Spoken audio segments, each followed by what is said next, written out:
ವಿಜಯಪುರ ಜಿಲ್ಲೆಯಲ್ಲಿ ಒಂದೆಡೆ ಭೀಮಾ ಪ್ರವಾಹ ಮತ್ತೊಂದೆಡೆ ಅಧಿಕ ಉತ್ತಮ ಮಳೆಯಿಂದ ಕೆರೆ ಕಟ್ಟೆಗಳು ಭರ್ತಿಯಾಗಿವೆ. ಹೀಗೆ ಭರ್ತಿಯಾದಂತಹ ಇಂಡಿ ತಾಲೂಕಿನ ಹೊರ್ತಿ ಗ್ರಾಮದ ಕೆರೆ ನೀರನ್ನ ಖಾಲಿ ಮಾಡಲಾಗುತ್ತಿದೆ. ಇನ್ನು ಹೊರ್ತಿ ಕೆರೆಯ ಒಡ್ಡು ಒಡೆದು ಹೋಗಿದೆ ಎಂಬ ಸುದ್ದಿ ಬೆಳಗ್ಗೆಯಿಂದ ಹರಿದಾಡ್ತಾ ಇದೆ.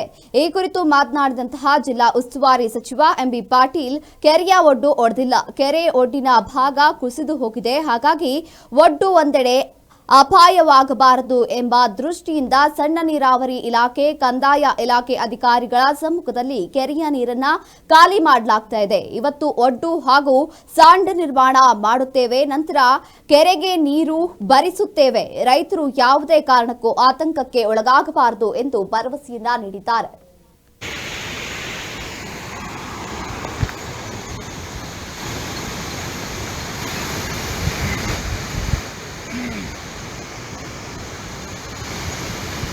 ಏನಾಗಲ್ರಿ ನೀರೆಲ್ಲ ಏನಾಗಲ್ಲ.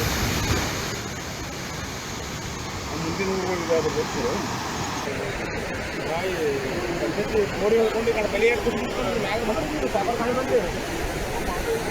ಅದು ಪೂರ ಒಂದು 3 ಫೂಟ 4 ಹಚ್ಚಿದ್ರೆ ಕೆರೆಗೆ ಹೋಗಿ ಉದ್ದಿನ ಫೋನ್ ಹಾಕಿದ್ರೆ ವ್ಯಾಪಾರ ಮೈಂಡ್ ಹೋಗೋದು ಒಂದು ನೀರು ಪಟ್ಟದ ಬೇವಿನ ಪಟ್ಟಿ ಗಿಡ ಪಟ್ಟಿ ಫೋನ್ ಹಾಕಿ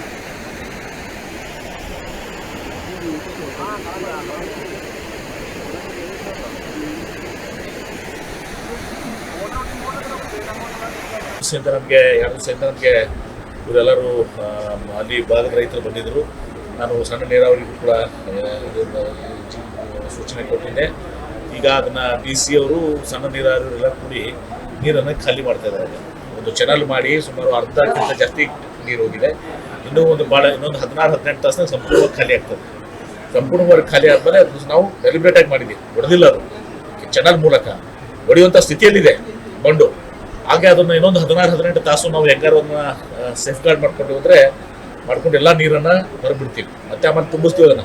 ಅದು ಮೊದಲಿಗೆ ನೀರನ್ನು ಹೊರಬಿಟ್ಟು ಆ ಬಂಡನ್ನು ಮತ್ತೆ ರೀಕನ್ಸ್ಟ್ರಕ್ಟ್ ಮಾಡಿ ಆ ಕ್ರಮ ಕೈಗೊಳ್ತೀವಿ. ಅದು ಭಾಳ ತಪ್ಪನೆ ಹೊಡೆದಿ ಇಲ್ಲಿತನ ಅದು ಹೊಡೆದಿಲ್ಲ. ನಾವು ಅದನ್ನು ನಾವೇ ವೇಸ್ಟ್ ಮಾಡಿಸಿ ನೀರನ್ನು ಬಿಡ್ತಾ ಇದ್ದೀವಿ. ಅಪಾಯ ಆಗೋದು ಮುಂಜಾಗ್ರತವಾಗಿ ಒಂದು 25 ಫೂಟ್ ನೀರಿದೆ, 15 ಫೂಟ್ ನೀರು ಖಾಲಿ ಮಾಡಿದ್ದೀವಿ. ಇನ್ನು 16-18 ತಾಸು ಬೇಕಾಗ್ತದೆ, 16 ಅವರ್ಸ್. ಆ ಇದ್ದ ನೀರನ್ನು ಖಾಲಿ ಮಾಡುವಂಥದ್ದು, ಎಲ್ಲ ನೀರು ಖಾಲಿ ಮಾಡಿ ಆಮೇಲೆ ಬಂಡನ್ನು ರಿಪೇರಿ ಮಾಡಿ ಆಮೇಲೆ ಮತ್ತೆ ನಾವು ಅದನ್ನು ತುಂಬಿಸುವಂಥ ಕೆಲಸ ಮಾಡ್ತೀವಿ. ನಮಗೆ 2 ನಮಗೆ ಇವರೆಲ್ಲರೂ ಅಲ್ಲಿ ಭಾಗದ ರೈತರು ಬಂದಿದ್ದರು. ನಾನು ಸಣ್ಣ ನೀರಾವರಿಗೂ ಕೂಡ ಸೂಚನೆ ಕೊಟ್ಟಿದ್ದೆ.